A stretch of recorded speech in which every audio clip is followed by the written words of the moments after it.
જય શ્રી કૃષ્ણ, જય દ્વારકાધીશ મિત્રો. આજે આપણે અધ્યાય 16નો 7મો શ્લોક સમજીશું. પ્રવૃત્તિમ ચ નિવૃત્તિમ ચ જનાન વિદુરાશુરા ન શોચમ નાપી ચાચરો ન સત્યમ તેસુ વિદતે. જે લોકો આસુરી હોય છે તેઓ જાણતા નથી કે શું કરવું જોઈએ અને શું ન કરવું જોઈએ. તેઓમાં નથી પવિત્રતા, નથી ઉચિત આચરણ કે નથી સત્ય જોવા મળતું.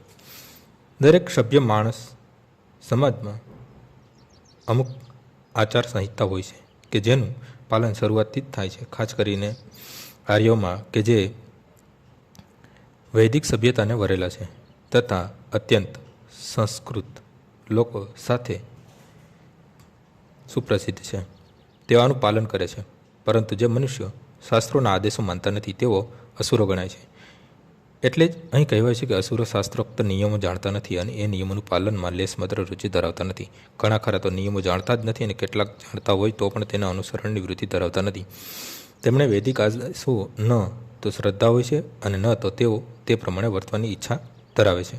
અસુરો બાહ્ય કે આંતરિક રીતે સ્વચ્છ હોતા નથી. મનુષ્ય હંમેશા સ્નાન કરીને, દંતમંજન કરીને, હજામત કરીને, વસ્ત્રો બદલીને શરીરને સ્વચ્છ રાખવાની કાળજી લેવી જોઈએ.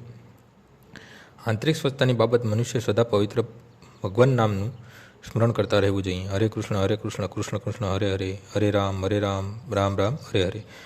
આ મંત્રનો જપ કરવો. અસુરીના બાહ્ય તથા આંતરિક સ્વસ્થતાના આ નિયમો ગમતા નથી કે તેઓ તેને પાળતા પણ નથી. આજનો શ્લોક અહીં પૂર્ણ થાય છે. આવતીકાલે ફરીથી સવારે 6 વાગ્યે મળીશું. જય શ્રી કૃષ્ણ.